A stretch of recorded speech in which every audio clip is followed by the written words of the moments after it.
محرم کے زمانے میں پنجے اٹھا کر کے ناچنے کی عادت اکثر لوگوں کو تھی، بہت سارے لوگ۔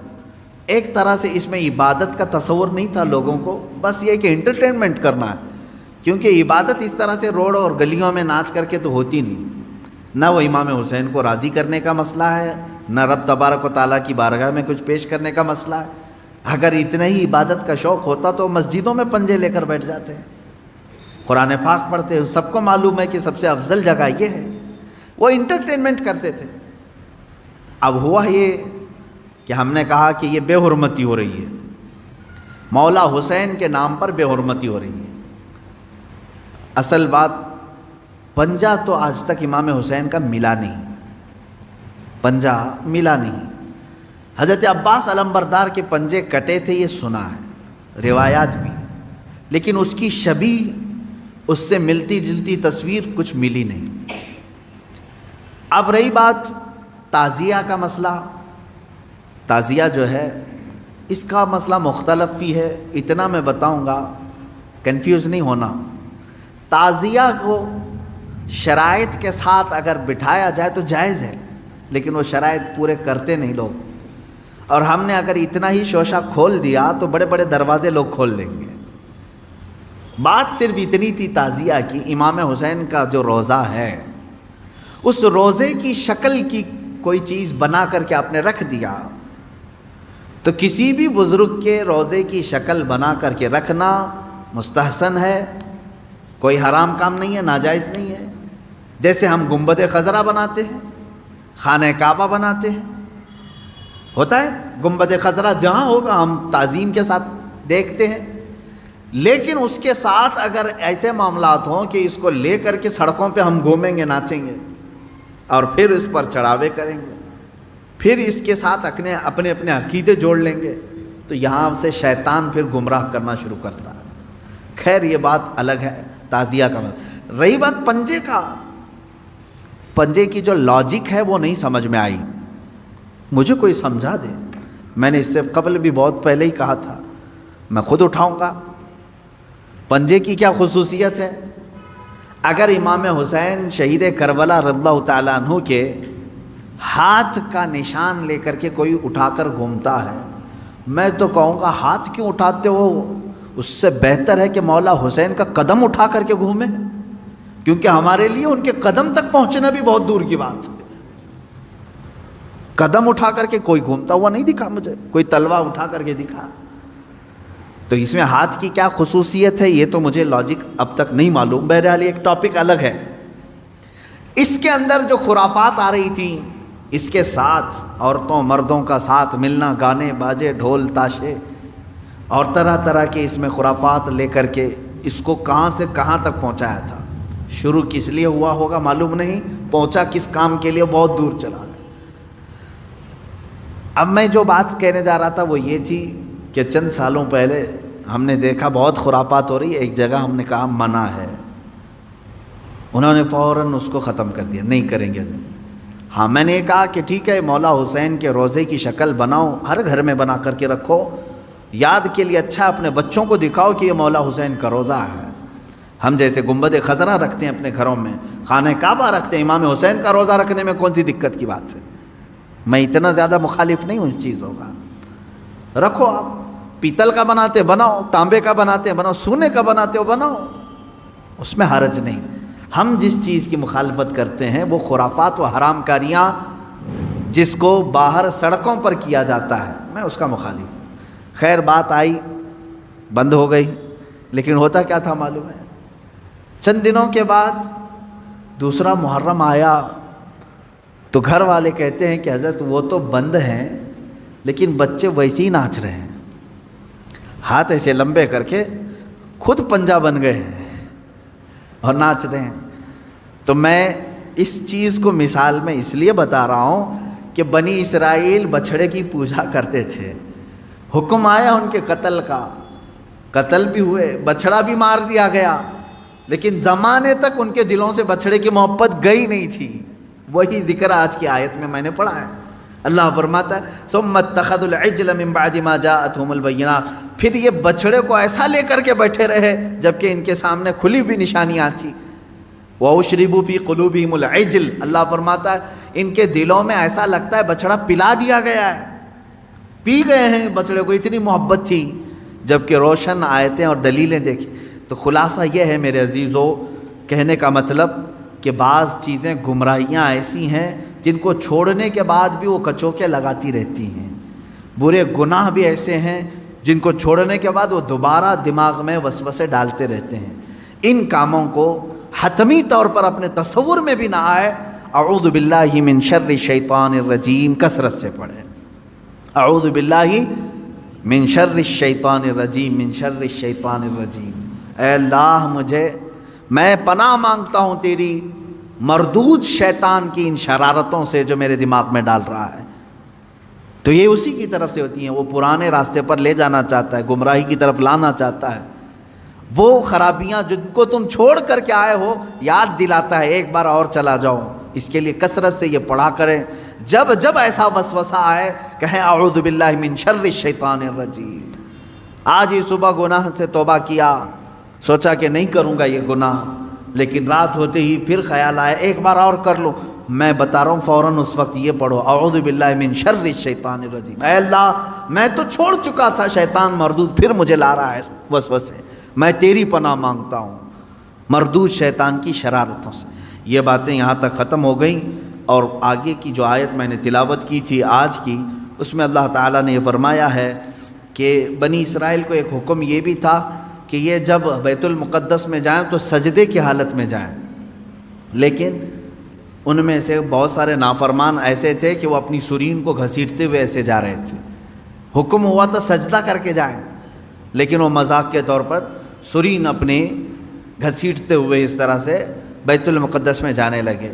ایک نافرمان یہ کیا انہوں نے، اور پھر اللہ نے فرمایا تھا ہفتے کے دن شکار نہ کرنا، سنیچر کے دن شکار کرنا ان کے لیے حرام تھا۔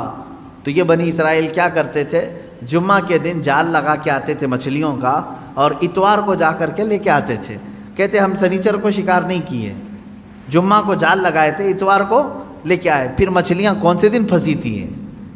تو اس طرح ہیلے بہانے کس کے لیے کرتے ہیں؟ اللہ کے لیے۔ وہ اللہ کو دھوکہ دینے کی سوچتے ہیں، جیسے کچھ لوگ زکوٰۃ چھپانے کے لیے کرتے ہیں، سال ہونے سے پہلے کسی کو مالک بنا دیا، بھائی سال نہیں ہوا میرے پاس، وہ 6 مہینے رکھا اس نے واپس لوٹا دیا۔ تو یہ بنی اسرائیل کی وہی حرکتیں ہیں میرے عزیزو، اللہ کا عذاب آئے گا ان چیزوں پر۔ تم ایک دوسرے کو چھپا سکتے ہو بہت ساری باتیں، لیکن اللہ رب العزت سے کوئی چیز نہیں چھپے گی، تمہارے دلوں کے حالات سے وہ باخبر ہے۔ اور اللہ نے فرمایا ہم نے ان سے گاڑا عہد لیا تھا کہ یہ چیزیں نہیں کرو گے، پھر بھی انہوں نے کیا۔ فَبِمَا نَقْضِهِمْ مِيثَاقَهُمْ، اللہ فرماتا ہے تو ان کی کیسی بدعہدیوں کے سبب ہم نے ان پر لعنت کی ہے۔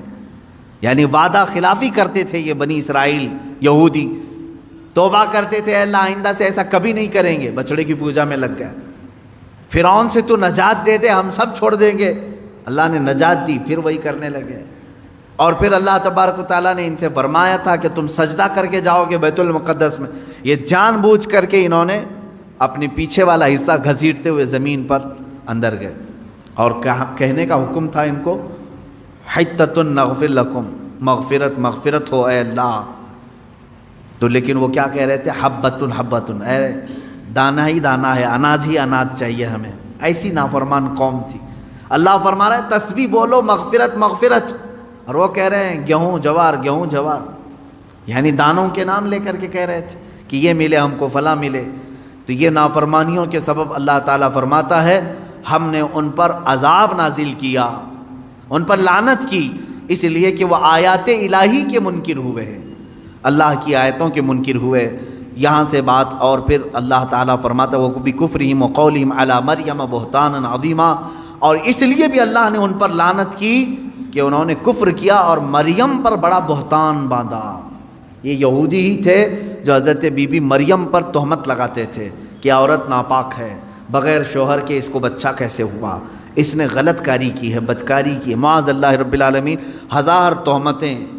سیدہ بی بی مریم سلام اللہ علیہا، وہ عفت معاب تھیں، طاہرہ تھیں، زاہدہ تھیں، عابدہ تھیں، بطول تھیں، جن کو کسی بشر نے چھوا نہیں، ان پر ان یہودیوں نے تہمتوں کی بوچھار لگائی۔ اس پر اللہ تعالیٰ فرماتا ہے کہ ہم نے ان پر لعنت کی ہے۔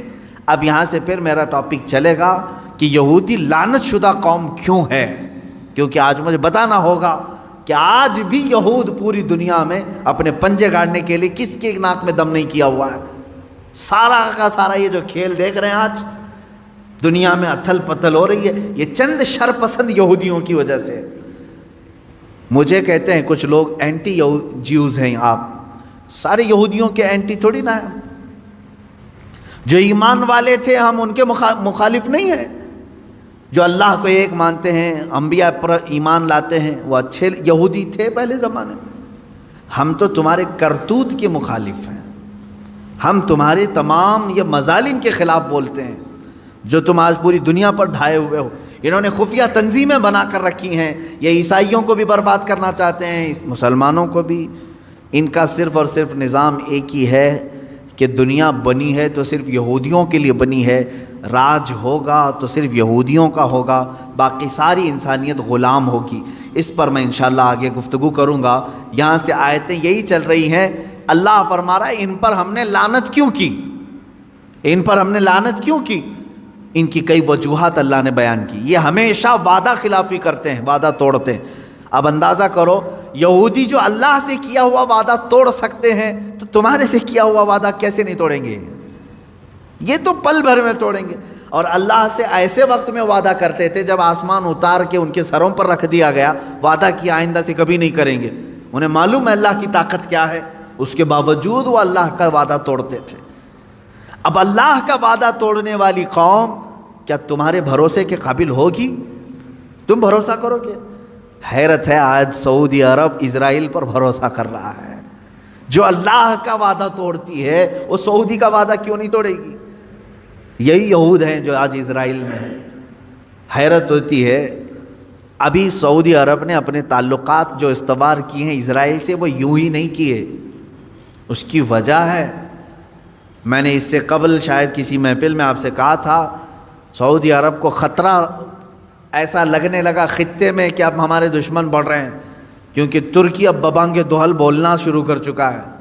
ترکی اپنی طاقت میں بہت آگے بڑھ رہا ہے، ترکی اپنا الگ الائنس بنا رہا ہے، کیونکہ سعودی عرب کا وہ IC ہمیشہ پہلے سے ہے، ایک آرگنائزیشن ہے اسلامک کنٹریز کا۔ ترکی اس میں سے الگ ہو کر، پاکستان اس میں سے الگ ہو کر، ایران الگ ہو کر، چائنا کو بھی یہ لوگ شامل کر کے، رشیا کو بھی شامل کر کے، قطر کو بھی لے کر یہ اپنا الائنس بنانے لگ گئے۔ خوف، یہ سیاسی معاملات ہیں جو دنیا کی سیاست پر نظر رکھتے ہیں، وہ اچھی طرح جانتے ہیں۔ اب سعودی کو خطرہ ایران سے ہوا، خطرہ ترکی سے ہوا، تو گود میں جا کر بیٹھا اسرائیل کے، کہ آپ ہمارے مائی باپا ہو، آپ ہماری حفاظت کر لینا۔ اسرائیل نے ہاتھ رکھ دیا سعودی کو، تو میرا بچہ ہے اگرچہ ناجائز ہے، ہم تو تیری پرورش کریں گے، ہم تیرے بیک سپورٹ رہیں گے۔ بس اتنی سی بات ہے کہ اسرائیل کا سپورٹ سعودی کو ملا اور UAE کو ملا۔ دبئی کی عمارتیں ہل رہی ہیں، کس بات پر؟ خوف سے۔ ہم نے تو آسمان چھوتی ہوئی عمارتیں بنائی، سیکورٹی تو نہیں ہے۔ جب آس پاس کے دشمن ملک، یعنی ملک دشمن ہو جائیں گے تو خطرہ ان کی بلڈنگوں پر بھی ہے، ہمیشہ لہرا رہی ہیں خوف سے۔ تو ظاہر سی بات ہے کسی ایسے کا ہاتھ ان کو چاہیے، لیکن انہوں نے کس کا ہاتھ پکڑا؟ اسرائیل کا ہاتھ پکڑا۔ یہ ہے اصل وجہ، ان کو اپنا خود کا علاقہ محفوظ کرنے کے لیے اسرائیل کا سہارا لینا پڑا۔ لیکن یہ وہ قوم ہے جو اسلام کا نام لیتی ہے۔ کاش یہ قرآن پڑھے ہوتے تو میں سمجھتا ہوں ذرا برابر ان کے دل میں ایمان ہوتا تو کبھی ایسی قوم پر بھروسہ نہیں کرتے جس قوم پر اللہ نے ہر نماز میں، ہر رکعت میں لعنت کرنے کا حکم دیا ہے، غیر المغضوب علیہم ولا الضالین۔ سورہ فاتحہ میں ہم کہتے ہیں اے اللہ ہم کو یہودیوں کے راستے پر نہ چلا، وہ مغضوب ہیں۔ مغضوب کا مطلب اللہ کا غضب ہے ان کے اوپر۔ جس قوم پر اللہ کا غضب ہے ان سے ہاتھ ملانا کہاں کا اسلام ہے؟ ہاں تمہارے سیاسی معاملات کے لیے ہاتھ ملاؤ، چوم لو، تم کو جو بوسے دینا وہ بوسے دے لو، تمہارے معاملات الگ ہیں۔ لیکن میرے عزیزو اس طرح راستے ہموار کر لینا کہ تو میرا بھائی میں تیرا بھائی، آگ اور پانی ایک ہو نہیں سکتے۔ دیکھنا ایک وقت آئے گا، ہو سکتا ہے میری زبان بند کر دیں، لیکن میرے عزیزو جو کہہ رہا ہوں قرآن کی بات کہہ رہا ہوں۔ جو قوم عہد شکنی کرتی ہے، وعدہ خلافی کرنے میں مشہور ہے، اللہ نے قرآن میں فرمایا وہ اس سعودی کا وعدہ کب تک پورا کرے گی، دیکھو آپ انتظار کرو، ان کے اوپر جو ہاتھ رکھا ہے یہ کب تک رہے گا، جب تک اس کا خود کا مفاد رہے گا اس وقت تک اس کا ہاتھ رہے گا، اور جہاں ان کا مفاد ختم ہوا ان سعودیوں کو بندروں کی طرح نچائیں گے اور جیلوں میں ڈالیں گے، اس خطے پر وہ خود قابض ہوں گے، کیونکہ ان کا خود کا خواب ہے کہ ہم کو گریٹر اسرائیل بنانا ہے جو مدینے تک جائے گا۔ اسرائیل اتنا بڑا بنے گا کہ شام بھی اس میں آئے گا، جارڈن بھی اس میں آئے گا، اور پھر عراق کا کچھ حصہ آئے گا، مصر کا کچھ حصہ آئے گا، اور مدینے تک آئے گا۔ سعودی عرب اتنا بڑا ایک اسرائیل بنانے کا خواب ہے، آپ میپ دیکھ لیں گریٹر اسرائیل کا، اس میپ کے اوپر وہ کام کر رہے ہیں، محنت کر رہے ہیں، اور سعودی عرب یہ سوچ رہا ہے کہ ہماری یہ سیکورٹی کے لیے ہمارے تک آ رہے ہیں، چند دنوں کے بعد تمہاری کرسیاں ہل جائیں گی، اور اللہ رب العزت ہلائے گا، کیوں نہیں؟ اس لیے کہ پوری امت مسلمہ کے ساتھ تم نے دھوکہ کیا ہے۔ خادم الحرمین شریفین کہہ کر کے، یہ جن کے بارے میں اقبال نے بہت پہلے کہا تھا، یہی وہ شیخ حرم ہے جو چرا کے بیچ کھاتا ہے، گلی میں بو زر دلق اویس و چادر زہرا۔ یہ اقبال کا قول ہے، یہاں جتنی مقدسات تھی ان کو بیچ کر کھانے کے لیے بیٹھا ہوا شیخ حرم ہے۔ یہ در حقیقت یہ نہ خادم الحرمین ہے، نہ خادم الاسلام ہے، نہ خادم المسلمین ہے، یہ تو صرف خادم الیہود ہیں، خادم الیہود ہیں، وہ جو کہیں اس پر عمل۔ اب یہاں سے قرآن کی آیتیں اسی پر چلیں گی، اللہ نے اگر زندگی باقی رہی تو اس پر میں گفتگو کروں گا کہ یہ لعنت شدہ قوم کیوں ہے، کن حرکتوں کی وجہ سے اللہ نے ان کو قیامت تک ملعون کہا ہے، یہ لعنت ہوتی رہے گی ان پر۔ اللہ رب العزت اس قوم کی نحوستوں سے ہمیں بچا ہے، اور اس کی تمام تر دراندازیاں جو اسلام اور مسلمانوں کے لیے ہو رہی ہیں، مولا تعالیٰ اسلام اور سنیت کو ان کی دراندازیوں سے محفوظ رکھے۔ خلاق العالمین یہود و نصارہ کی تمام برے منصوبوں کو تو خاک میں ملا دے، اسلام و سنیت کا بول بالا فرما دے۔ حضور اکرم صلی اللہ علیہ وسلم کے پاس ایک جماعت آئی، انہوں نے سوال کیا کہ آسمان سے کتاب اتار کر ہمیں دکھائیں، تو اللہ تعالیٰ نے فرمایا یہ تو آپ سے یہ سوال کی ہے کہ آسمان سے کتاب اتار کر کے دکھائیں، اس سے بھی بڑا سوال انہوں نے موسیٰ علیہ السلام سے کیا تھا۔ کیا سوال کیا تھا؟ ارنا اللہ جہرتاً، اللہ کو کھلے طور پر ہمیں دکھواؤ، ہمیں اللہ کا دیدار کراؤ تب ہم ایمان لائیں گے۔ تو یہ اس طرح کی جماعت ہے، اس سے بھی بڑا سوال کر چکی ہے موسیٰ علیہ السلام سے۔ اللہ تعالیٰ نے فرمایا ان کی انہی حرکتوں پر اللہ نے ان پر عذاب نازل کیا، یعنی بجلی کڑک جو ہے ان کو آ کر گھیر چکی تھی۔ پھر اس کے بعد اتنی بڑی نشانیاں دیکھ کر کے اب انہیں باز آ جانا چاہیے پرانی عادتوں سے، لیکن ان یہودیوں کی ایک عادت یہ بھی ہوئی کہ وہ بچھڑے کی پوجا میں لگ گئے۔ یہ بچھڑا کیا تھا، کیا پوجا ہوئی، اس کی تاریخ ہے، سورہ بقرہ میں بھی اس کی بات گزر چکی ہے، اور 16ویں پارے میں سورہ طٰہٰ میں بھی اس کا تذکرہ موجود ہے۔ بات در حقیقت یہ تھی کہ موسیٰ علیہ السلام کی جماعت میں سامری نام کا ایک شخص تھا۔ سامری حضرت موسیٰ علیہ السلام کی امت میں سے ہے اور قریبی تھا۔ جب فرعون کے لشکر نے پیچھا کیا موسیٰ علیہ السلام کی قوم کا، ایمان والوں کا، اور فرعون کا لشکر بہت بھاری بڑا حملہ آور ہوا، موسیٰ علیہ السلام اپنی جماعت کو لے کر کے نکلے۔ اب ایسی جگہ پر پہنچے کہ سامنے سمندر ہے اور پیچھے فرعون کا لشکر ہے، راستے بند ہو چکے تھے، آگے جاتے تو سمندر میں ڈوبنا ہے، پیچھے جائیں تو فرعون کے لشکر ہی ہلاک کریں گے۔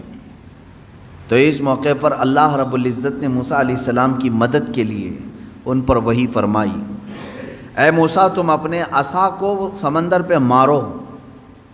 تو حضرت موسیٰ علیہ السلام نے سمندر پہ مارا تو 12 راستے اس میں نکلے، 12 راستے کھلے ہوئے راستے، ایسے کہ دھول اڑتی تھی سمندر کے درمیان۔ اب موسیٰ علیہ السلام کی امت میں 12 قبیلے تھے، 12 خاندان تھے، ان ہر ایک قبیلے کو موسیٰ علیہ السلام نے حکم فرمایا کہ ایک ایک اپنا راستہ لے لے اور نکل جائے سمندر کے دوسرے طرف۔ موسیٰ علیہ السلام کی جماعت ان راستوں پر چل پڑی، فرعون کی لشکری پیچھا کرتے کرتے قریب تک آ گئے۔ اب انہوں نے دیکھا کہ موسیٰ علیہ السلام اور ان کی جماعت تو کھلے راستوں میں جا رہی ہے، سمندر کے درمیان تو انہوں نے فرعون کے تمام لشکریوں نے یہ سوچا کہ ہم بھی ان راستوں پر کیوں نہ چلے جائیں، تو ساری فوج اس راستے پر آ گئی۔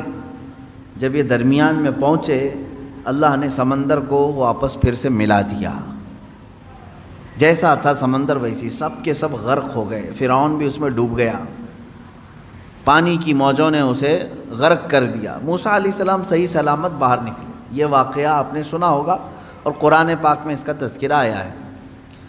اب موسیٰ علیہ السلام جب سمندر کو عبور کر کے دوسری سمت میں آئے تو یہاں اب معاملہ یہ تھا کہ اپنی قوم کو موسیٰ علیہ السلام نے روزہ رکھنے کا حکم دیا۔ یہ عاشورہ کا دن تھا، شکرانے میں انہوں نے روزہ رکھا، عبادت کیا۔ اب اللہ تبارک و تعالیٰ نے آپ کو کوہ طور پر بلایا۔ طور ایک پہاڑ ہے، آج بھی مصر میں سینا ایک علاقہ ہے اور اتنی لمبی پہاڑیوں کا سلسلہ ہے کہ ختم نہیں ہوتا، تقریباً 100 کلومیٹر تک بھی آپ جائیں تو پہاڑ ہی ہے، بیچ میں کوئی گیپ نہیں ملے گا۔ یہ پہاڑیوں کا سلسلہ ہے اور انہی میں سے ایک پہاڑ ہے سینا، اس کو طور سینا اس کو کہتے ہیں۔ اس پہاڑی کو مقدس کہا گیا ہے اس لیے کہ اللہ تبارک و تعالیٰ نے وہاں موسیٰ علیہ السلام کو بلایا۔ موسیٰ علیہ السلام اپنی قوم میں اپنے بھائی ہارون علیہ السلام کو نائب بنا کر کے گئے۔ ہارون علیہ السلام طبیعت کے بڑے نرم مزاج تھے، بڑے نرم سے۔ موسیٰ علیہ السلام کا جلال اور ان کے تمام رعب و دبدبے سے لوگ خوف کھاتے تھے، ڈرتے تھے۔ ہارون علیہ السلام کے ساتھ ایسا معاملہ نہیں تھا۔ موسیٰ علیہ السلام جب کوہ طور پر گئے تو 40 دن تک قیام کیا، واپس نہیں آئے اپنی قوم کے پاس۔ 40 دن تک وہیں ٹھہرے رہے کیونکہ تورات اتر رہی تھی۔ کوہ طور پر جب آپ گئے تو تورات جو اللہ کی کتاب ہے وہ اتاری جا رہی تھی۔ 40 دن لگ گئے۔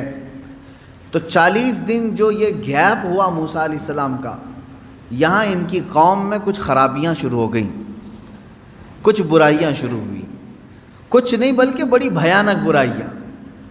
سامری نام کا جو شخص جس کے متعلق میں نے کہا، یہ بہت ہی چالاک آدمی تھا، چتر آدمی تھا۔ اس نے سارے لوگوں کے پاس جو سونا چاندی تھا سب جمع کروا لیا۔ سب نے سونا چاندی جمع کیا۔ کیوں؟ وہ کہہ رہا تھا میں تمہارا خدا سامنے دکھاؤں گا تمہیں۔ ہو سکتا ہے اس زمانے کا وہ ڈھکوسلا پیر ہوگا، جیسے آج بھیجے میں دکھانے والے ہیں، اس وقت وہ میٹل میں دکھا رہا تھا۔ تو اس نے کہا کہ تم سب کے سب سونا اور چاندی لے کر کے آؤ۔ سب لے کر کے آئے، جس کے پاس جتنا سونا چاندی تھا وہ سب لا کر کے جمع کیے۔ اب وہ کافی بڑی تعداد میں ہوا۔ اب سامری نے کیا کیا، یہ سونا چاندی سب کا لے کر کے میلٹ کیا، اس کو میلٹ کیا، گرما کر کے پگھلایا، پگھلا کر کے اس سے ایک بچھڑا بنایا، بیل کا بچہ۔ اور بچھڑا جب سونے اور چاندی کے سارے دھاتوں سے مل کر کے بنا تو بڑا خوبصورت بچھڑا تھا۔ واللہ عالم اس کے ذہن میں کیا بات تھی، کیا چل رہا تھا اس کے دماغ میں۔ ہو سکتا ہے اس زمانے کا وہ بہت ہی ذہین و فتین آدمی ہو۔ تو اس نے بچھڑے کو بنانے کے بعد اب کیا کیا، اس بچھڑے میں کچھ ایسی چیز ڈال دی جس سے وہ بچھڑا بولنے کے قابل ہوا۔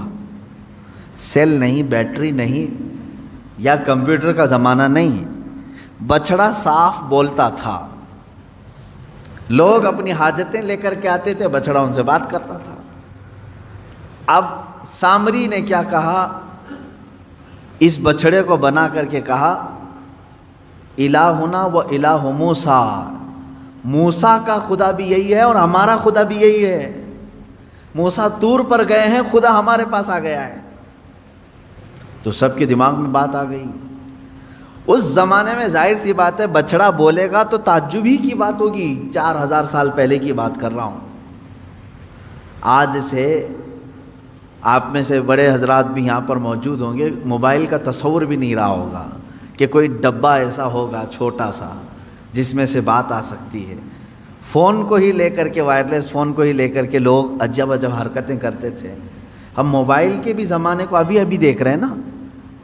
اب جو بزرگ حضرات ہیں انہوں نے سوچا بھی نہیں ہوگا کہ موبائل بغیر وائر کے کنیکشن کے ایک جگہ سے دوسری جگہ کیسے بات کرا دے گا؟ بات نہیں، پورے ویڈیو کر کے ایک دوسرے کو دکھا بھی دیتا ہے. یہ چند سالوں پہلے نہیں تھا. تو ہمارے جو باپ دادا تھے ان کے لیے تو تعجب کا ہی مقام ہوگا نا. اب یہ 3000-4000 سال کے عرصے پہلے کی بات کر رہا ہوں. اس زمانے میں اگر کوئی بچڑا بولنے لگے، بات کرنے لگے، تو کیا تعجب کی بات نہیں؟ آج بھی تعجب کی بات ہے جب گنپتی بول رہی ہے یا دودھ پی رہی ہے تو لوگ اس کی پوجا کے لیے ہیں، جاتے ہیں. ہوتا نہیں ہے؟ بات مشہور ہوتی ہے کہیں کہیں کی، ہم تو جا کر دیکھے نہیں ہیں، ہوتا ہوگا، ہمیں تو معلوم نہیں ہے. لیکن آج بھی اس ترقی یافتہ زمانے میں بیٹری کا زمانہ ہے، سیل کا زمانہ ہے، الیکٹرانک ساری چیزیں آ گئی ہیں، لیکن اکا دکا خبریں آج بھی کسی گاؤں سے آتی ہیں کہ فلاں بھگوان دودھ پی رہے ہیں یا لڈو کھا رہے ہیں. تو لوگ یقین بھی کرتے ہیں اور اس کی طرف چڑھاوے زیادہ بھی ہوتے ہیں. تو اب آپ اندازہ کرو 3000 سال پہلے جب سامری نے بچھڑے کو لائیو بولتا ہوا دکھا دیا تو کیا ان کے عقیدوں کا کیا حال ہوا ہوگا. اسی لیے میجورٹی اس میں اس کی عبادت میں لگ گئے. بچھڑے کی ایسی محبت رچ بس گئی کہ سجدہ بھی اسے کرنے لگے، مانگنے بھی اس سے لگے، اعتکاف بھی کرنے لگے، نظر و نیاز بھی کرنے لگے، منتیں کرنے لگ گئے بچھڑے کے سامنے. یہ 40 دن میں اتنا سب برا حال ہو گیا. ایمان والی قوم کا، فرعون کا نہیں، ایمان والی قوم کا یہ حال ہو گیا. موسیٰ علیہ السلام 40 دن کے بعد واپس تشریف لائے. اچھا، ان دنوں میں آپ کے ذہن میں یہ سوال آ سکتا ہے ہارون علیہ السلام کیا کر رہے تھے؟ کیونکہ موسیٰ علیہ السلام کے بھائی ہیں اور ان کو وہ نائب بنا کر کے بھیجے تھے. ہارون علیہ السلام کو جو منع کرنا تھا وہ منع کرتے رہے، لیکن اکثریت جو ہے وہ سامری کے جادو کو دیکھ کر کے اس طرف چل پڑی. تو جو لوگ بچ گئے وہ ہارون علیہ السلام کے ساتھ تھے، چند ایمان والے بچے رہے. اور ہر زمانے میں ایمان والوں کی تعداد رہے گی، ایسا نہیں کہ پورے روئے زمین پر ختم ہو جائیں گے. موسیٰ علیہ السلام نہیں تھے تب بھی ایمان والے موجود رہے ہارون علیہ السلام کے ساتھ. 40 دن کے بعد واپس تشریف لائے موسیٰ علیہ السلام طور سے. دیکھا اپنی قوم کو، یہ کیا ہو گیا؟ تم لوگوں نے بچڑے کو کیسے معبود بنا لیا؟ اور پھر اس کے بعد سامری کو گرفتار کر کے موسیٰ علیہ السلام لے آئے. تو نے بڑا کھلا شرک کیا، تیرا قتل واجب ہے، اب تجھے مارا جائے گا. لیکن یہ تو بتا اس کو بولنے کے قابل تو نے بنایا کیسے؟ لوگوں کا سونا چاندی سب میلٹ کیا، اب بنایا کیسے تو نے اس کو؟ خیر ہے، آپ دیکھیں سامری اس زمانے میں بچڑے کو بولنے کے قابل تو بنایا، لیکن بچڑے کے بھیجے میں خدا نہیں دکھایا. یہ اس زمانے کا کمال ہے. وہ جادو جس طرح سے بھی کیا ہوگا، لیکن اس نے کہا یہی خدا ہے. اب آپ اندازہ کریں موسیٰ علیہ الصلوۃ والتسلیم نے جب اس سے سوال کیا، اب وہ جواب کیا دیتا ہے؟ بصرت بما لم يبصروا به فقبضت قبضة من اثر الرسول فنبذتها وكذلك سولت لي نفسي. یہ 16ویں پارے میں ہے. جب ہم سمندر کا راستہ طے کر کے آگے آ رہے تھے، اس وقت معاملہ یہ تھا، موسیٰ علیہ الصلوۃ والتسلیم گھوڑے پر سوار تھے. موسیٰ علیہ السلام گھوڑے پر سوار تھے. اب سامری کہتا ہے میں نے ایک چیز ایسی دیکھی جو لوگوں نے نہیں دیکھی، عام لوگ نہیں دیکھ رہے تھے. کیا؟ موسیٰ علیہ الصلوۃ والتسلیم کے گھوڑے کے آگے آگے جبرائیل علیہ السلام چل رہے تھے. وہ شاید چاہے وہ گھوڑے کی رسی پکڑ کر کے یا باگڈور سنبھالے ہوئے جبرائیل علیہ السلام چل رہے تھے. یہ کہتا ہے سامری مجھے کچھ تو نظر آ رہا تھا کہ کوئی نوری مخلوق آگے چل رہی ہے. تو کیا ہوا پھر؟ وہ کہتا ہے کہ میں جبرائیل کے پاؤں کے نیچے کی مٹی اٹھاتا رہا. قرآن میں ہے یہ. جہاں جہاں سے وہ چلتے جا رہے تھے ان کے پیروں کے نیچے کی میں مٹی اٹھا رہا تھا. فقبضت قبضة من اثر الرسول، اس قاصد اس فرشتے کے پیروں کے نیچے کی مٹی میں اٹھایا. پھر کیا کیا؟ کہا وہی مٹی، اسی مٹی کو لا کر میں نے بچڑے کے منہ میں ڈالا، یہ بولنے لگ گیا. اللہ اکبر. یہ قرآن کا فلسفہ ہے میرے عزیزو. یہاں سے کئی باتیں ہمیں سمجھ میں آتی. یہ کون سا بچڑا تھا جس کا تذکرہ چل رہا ہے یہاں پر؟ وہی بچڑا ہے. اب عبادت اتنے سارے لوگوں نے کیوں کیا یہ بھی آپ کو سمجھ میں آ گیا. اس زمانے کا وہ بہت بڑا کمال تھا, بہت بڑا. اس زمانے میں کمال سمجھتے ہیں. کہہ تو رہا ہوں میں, بھگوان جب دودھ پینے لگے, لڈو کھانے لگے, تو اس زمانے میں کمال سمجھتے ہیں. 3000 سال پہلے کیا حال ہوگا. اب آپ ہزاروں لوگ اس میں جو گمراہ ہوئے تھے, شرک کیے, حکم ان کے لیے یہ آیا کہ ان سب کو قتل کر دیا جائے. سارے لوگوں کو مار دیا گیا. قتل وہ سخت ترین حکم تھا بنی اسرائیل کے لیے. وہ قتل ہو گئے. جتنے عبادت کیے تھے بچڑے کی وہ سب ختم ہو گئے. اب اندازہ کریں آپ, یہاں سے کئی باتیں اس سے سمجھ میں آتی ہیں. سامری کا بھی قتل ہوا, اس کے پیچھے جتنے لوگ چلے تھے ان کا بھی قتل ہوا. سب سے پہلی چیز اس واقعے سے ہمیں جو چیزیں ملتی ہیں نکل کر کے, وہ کیا کیا ہیں؟ پہلی چیز تو یہ ہے کہ قوم سے جب رہبر دور ہوتا ہے تو قوم بگڑ جاتی ہے. پہلی چیز یہ ہے. اسی لیے کہا گیا کہ زیادہ دیر تک قوم کو خالی نہ چھوڑا جائے. اور حضور اکرم صلی اللہ علیہ وسلم کی حدیث بھی ہے, جس قوم کا کوئی امام نہیں, جس کی گردن میں کسی کی بیعت نہیں, تو وہ شیطان کا کھلونا بن جاتا ہے. شیطان اسے ادھر کھینچتا ہے, ادھر کھینچتا ہے. ید اللہ علی الجماعہ, اللہ کا دست قدرت پوری جماعت پر ہے, جس کی کوئی گائیڈنگ کر رہا ہو, لیڈنگ کر رہا ہو, امام ہو. من شذ شذ فی النار, حضور فرماتے ہیں جو جماعت سے ہٹا اسے تنہا جہنم میں ڈالا جائے گا. جماعت کا مطلب کیا ہے؟ یہی تمام یونٹی اسلام اور مسلمانوں کی. عزیزان گرامی, 40 دن موسیٰ علیہ السلام نہیں تھے اپنی قوم کے ساتھ, تو کیا ہوا؟ سب بچڑے کی پوجا میں لگ گئے. اب یہاں اندازہ کریں آپ, برسوں برس جن کے درمیان کوئی شیخ نہ ہو, کوئی عالم بعمل نہ ہو, کوئی ان کی صحیح تربیت کرنے والا نہ ہو, تو پھر کیا ہوگا؟ سب ہوس کے پجاری ہو جائیں گے.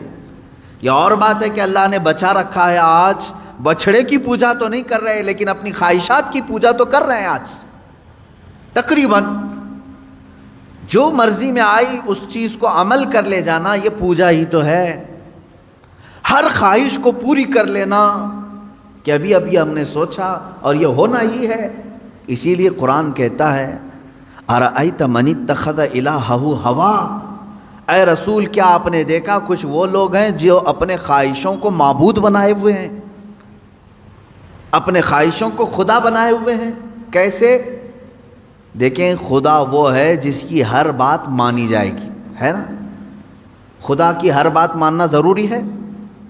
اگر ایک بھی بات کا انکار کیا خدا کی تو تم بندے نہیں ہو. خدا کی ہر بات مانی جاتی ہے جس طرح سے, اس طرح بعض بندے ایسے ہیں جو اپنی طبیعت کی ہر بات ماننے کو تیار ہیں. نہ مانو ہر بات اس کی, ہر بات اس کی نہ مانو, اور اس کو تم خدا کا درجہ دو گے تو ہوگا کیا؟ اللہ تبارک و تعالیٰ اپنے رسول سے فرماتا ہے, کیا اے حبیب ایسے لوگوں کی آپ سفارش کریں گے جو صرف اپنی خواہشات کی پوجا کر رہے ہوں؟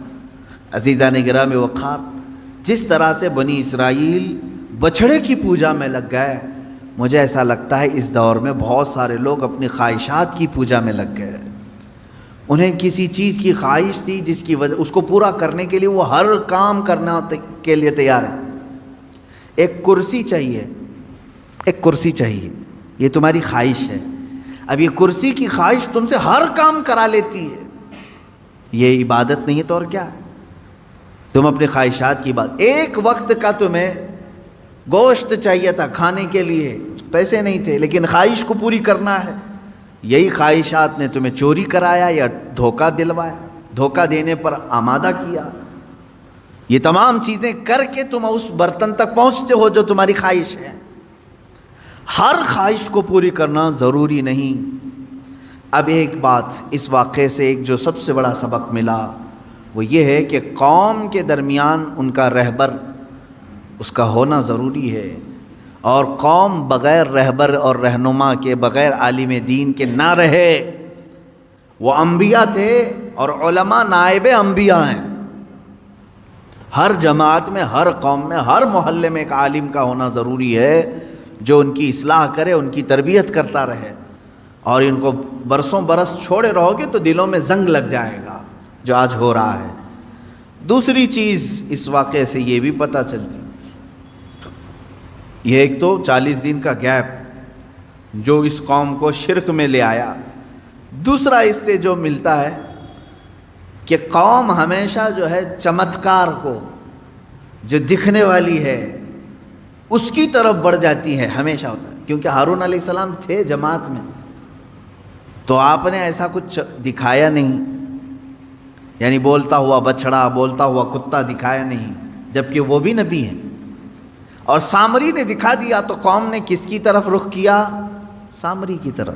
اس سے پتہ یہ چلتا ہے اکثر لوگ جو ہے اس چیز کی طرف اٹریکٹ ہوتے ہیں جو چمک رہی ہے چیز.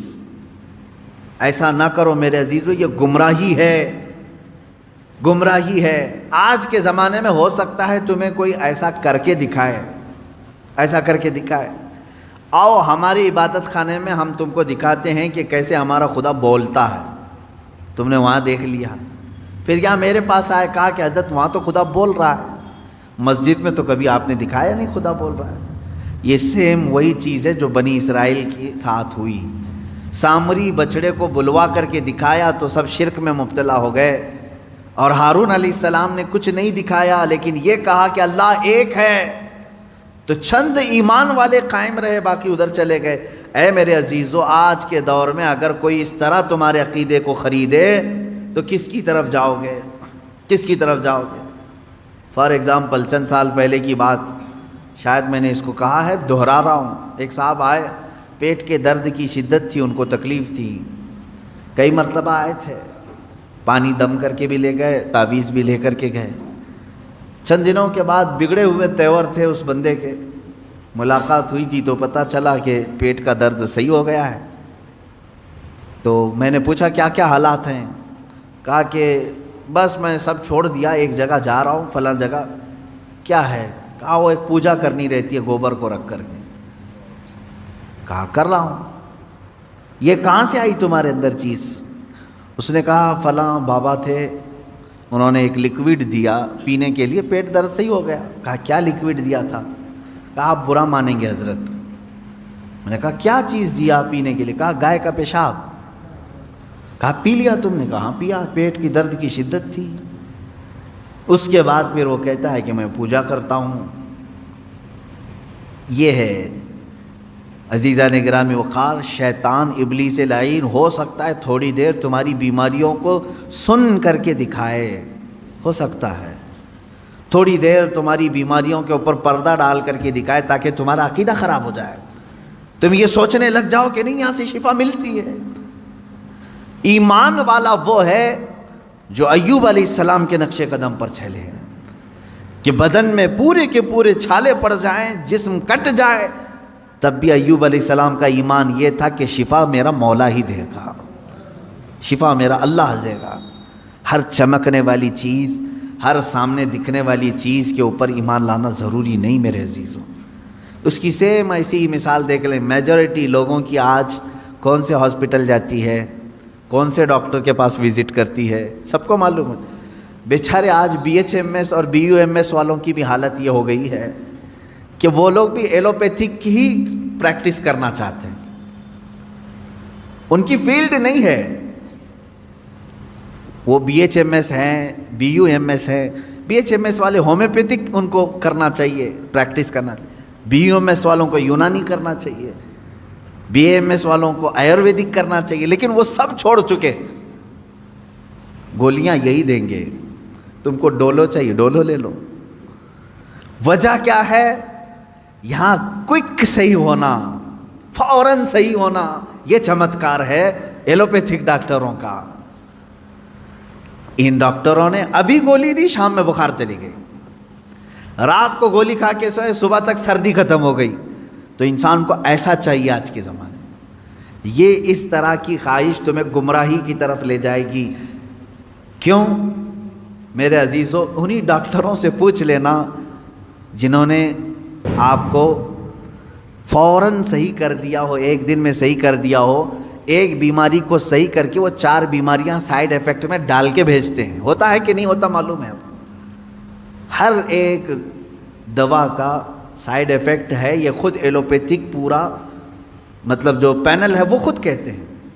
اب ہونا یہ چاہیے، ایک ڈاکٹر صاحب ہیں BUMS ہیں، اور اس کی تھوڑی بہت ہمیں شدھ بدھ ہے یونانی دوائوں کی. میری ان سے بات ہو رہی تھی، میں نے کہا کہ ڈاکٹر صاحب یہ بہت اچھی لائن ہے، اس کو آپ امپروو کریں، ان دواؤں کو اور لائیں. تو انہوں نے کہا کیا کریں حضرت، بات ایسی ہے کہ ہمارا اثر دیر سے دکھاتا ہے اور لوگوں میں اتنا صبر نہیں ہے. وہ اسی چیز کی طرف جاتے ہیں کہ جمعہ کو گولی کھائیں سنیچر کو فٹ ہو جائیں، ایک دن کا ان کو چاہیے. اسی لیے ہم نے خود اپنی لائن چھوڑ دی ہے، پریکٹس اس پر کر رہے ہیں، دوائیاں وہی دے رہے ہیں. عزیزان گرامی وقار، یہ چیز زندگی میں بھی ہو رہی ہے، ہمارے زندگی میں بھی. بنی اسرائیل نے وہاں پر 2 معاملات تھے، ایک طرف ہارون علیہ السلام ہیں جو کہہ رہے ہیں اللہ ایک ہے اور اس کی بڑی طاقت ہے، نہیں مان رہے تھے ان کی بات. کس کی طرف گئے؟ وہ سامری کی طرف، کیونکہ وہ دکھا رہا تھا، بچڑے کو بولنے کے قابل بنا کر کے لوگوں کے سامنے لائیو دکھا رہا تھا، اس کی طرف چلے گئے. اس کا مطلب یہ ہوا کہ ہر لائیو دکھنے والی چیز حقیقت نہیں ہوتی. ایمان کو اپنے سنبھالو. یہ باتیں میں اس لیے کر رہا ہوں، ان قریب دجال کے زمانے کا آنے کا زمانہ قریب آ چکا ہے. دجال کے آنے کا زمانہ ان قریب ہے، وہ اس سے بھی بڑے چمتکار دکھائے گا. تب آپ کیا کریں گے؟ اسے خدا کہہ دیں گے؟ وہ زمین سے سبزے اگا کر دکھائے گا، بارش برسا کر دکھائے گا، کسی مردے کو زندہ کر کے دکھا دے گا. یہ اتنی بڑی چیزیں ہیں کہ لوگوں کا عقیدہ ڈاواڈول ہو جائے گا. اس لیے میں کہہ رہا ہوں کہ ابھی سے ایمان اتنا مضبوط رکھو. میں نے اللہ کو دیکھا نہیں، اللہ ہے، اور میرے نبی نے فرمایا وہ ایک ہے، میں ایک ہی خدا مانتا ہوں، اور اس سب سے بڑا طاقت والا ہے وہ بھی میں تسلیم کرتا ہوں. یہ عقیدے ایسے ہیں جو غائبانہ طور پر تمہیں کوئی بھی طاقت ہلا نہ سکے. تھوڑی سی گولیاں تمہیں پریشان نہ کریں. تمہارے بچوں کی بیماری میں کسی نے اگر ہاتھ رکھ کر کے صحیح کر دیا تو اس کی طرف یہ نہ سمجھ لو کہ یہی سب سے بڑا شفا خانہ ہے. نہ، شفا اللہ ہی کی طرف سے ہے. اب یہاں بات جو چل رہی تھی بچھڑے کی، اس میں اور ایک بات، 2 چیزیں میں نے ذکر کیا. موسیٰ علیہ السلام کا جو اتنا گیپ تھا، یہ قوم میں گمراہی پیدا کر دیا. دوسری چیز یہ ہے کہ قوم کی عادت یہ ہے کہ وہ چمتکار کو دیکھ کر کے فوراً گرویدہ ہو جاتی ہے. ایسا آپ نہ کریں، آپ نہ کریں. مثال کے طور پر اگر کوئی آپ سے حضور اکرم صلی اللہ علیہ وسلم کا نائب عالم دین یہ کہہ دے کہ آپ فلاں عمل کریں آپ کو جنت ملے گی، آپ یہ سوال نہ کریں ابھی دکھاؤ کیسی ہے جنت. یہ تو بنی اسرائیل کا سوال ہوا. آپ یہ کہیں ٹھیک ہے میں صبر کرتا ہوں، میری موت کے بعد تو جنت ملے گی انشاءاللہ. ایمان والے کی یہ عادت ہونی چاہیے. صحابہ نے کبھی ایسا سوال نہیں کیا حضور آپ جنت کے تذکرے اتنے کرتے ہیں، ایسی ہے ویسی ہے، کبھی دکھاتے نہیں آپ؟ نہیں. صحابہ اکرام رضوان اللہ علیہم اجمعین کو یقین تھا اگر نبی نے فرمایا تو ملے گی ضرور. ہر ایمان والے کے بھی یہی عقیدہ ہو.